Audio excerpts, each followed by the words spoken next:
그 땅의 기근이 심하고 그들이 애굽에서 가져온 곡식을 다 먹음에 그 아버지가 그들에게 이르되 다시 가서 우리를 위하여 양식을 조금 사오라.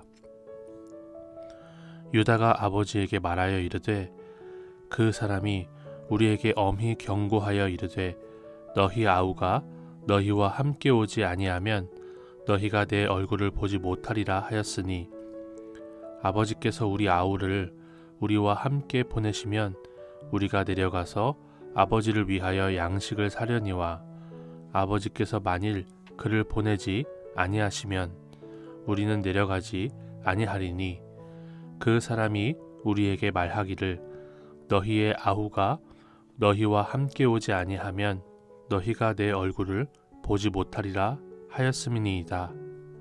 이스라엘이 이르되 너희가 어찌하여 너희에게 또 다른 아우가 있다고 그 사람에게 말하여 나를 괴롭게 하였느냐. 그들이 이르되 그 사람이 우리와 우리의 친족에 대하여 자세히 질문하여 이르기를 너희 아버지가 아직 살아계시느냐 너희에게 아우가 있느냐 하기로 그 묻는 말에 따라 그에게 대답한 것이니 그가 너희의 아우를 데리고 내려오라 할 줄을 우리가 어찌 알았으리이까. 유다가 그의 아버지 이스라엘에게 이르되 저 아이를 나와 함께 보내시면 우리가 곧 가리니 그러면 우리와 아버지와 우리 어린 아이들이 다 살고 죽지 아니하리이다. 내가 그를 위하여 담보가 되오리니 아버지께서 내 손에서 그를 찾으소서. 내가 만일 그를 아버지께 데려다가 아버지 앞에 두지 아니하면 내가 영원히 죄를 지리이다. 우리가 지체하지 아니하였더라면 벌써 2번 갔다 왔으리이다.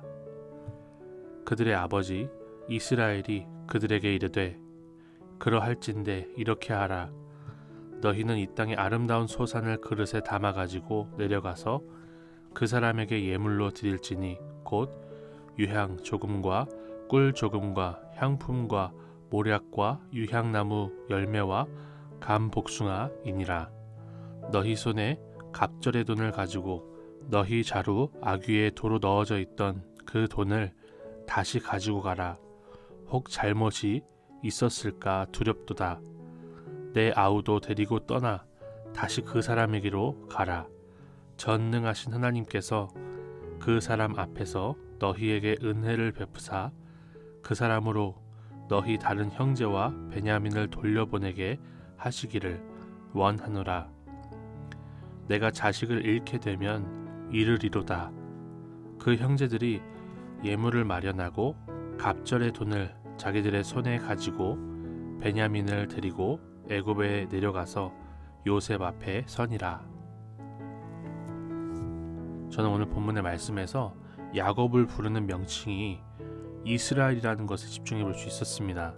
그의 아버지 야곱이 아니라 그의 아버지 이스라엘이랍니다. 하나님께서 바꾸신 이름으로 부르기 시작하는 거예요. 앞서 베냐민을 보내지 못하겠다 할 때는 야곱이라고 계속 기록을 했습니다. 야곱의 아들들이었고요. 야곱이었습니다. 그런데 이제 베냐민을 내려놓고 전능하신 하나님께서 은혜를 베푸시길 원한다 라고 할 때는 이스라엘로 이름이 바뀌는 것입니다. 저는요, 이 말씀을 묵상할 때 하나님께서 야곱을 이스라엘로 바꾸시기 위해서 이러한 기근을 허락하셨다는 생각이 들었어요. 이스라엘이라는 이름은 하나님과 사람과 더불어 싸워 이겼다라는 그런 의미인데요. 하나님이 그런 승리를 주시기 위해서 성숙하게 하시고 성장하게 하신다는 것을 보여주고 있는 것이죠. 내가 대단한 헌신을 하고 내가 엄청난 기도를 드려서가 아니라 하나님이 나에게 그런 승리를 주시려고 은혜를 주셔서 이스라엘로 바꾸신다는 생각이 들었어요. 마치 어린아이에게 칭찬을 막 쏟아주고 싶어서 정말 간단한 문제를 앞에 내주듯이 우리 하나님은 기근을 야곱 앞에 두셨습니다. 베냐민을 보내느냐 보내지 못하느냐, 전능하신 하나님을 붙드느냐 아니면 내 욕심, 내 고집만을 붙드느냐, 이 두 가지의 너무나 간단하고 쉬운 문제를 야곱 앞에 두시는 거죠. 그리고 야곱은 내 고집, 내 편애, 내 생각을 깨고 전능하신 하나님이 은혜 베푸시기를 다시 한번 구하는 그런 이스라엘로 나아가는 모습을 보여줍니다. 그러므로 교만하지 말고 하나님만 붙들자는 생각을 해볼 수가 있었어요. 또 두 번째로 저는 이 르우벤과 유다를 비교할 수 있었습니다.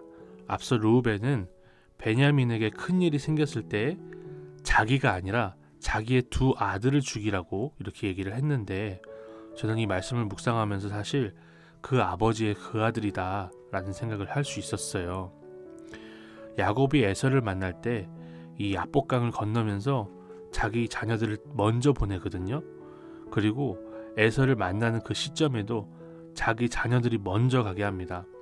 에서가 혹시 자기를 죽이려고 할 때 자기 자녀들을 먼저 죽이고 자기는 어떻게든 피해 보려고 했던 그런 모습을 보여줬어요. 자식을 방패 삼아서라도 자기 목숨은 건져야겠다, 생존은 해야겠다라는 생각을 했던 거죠.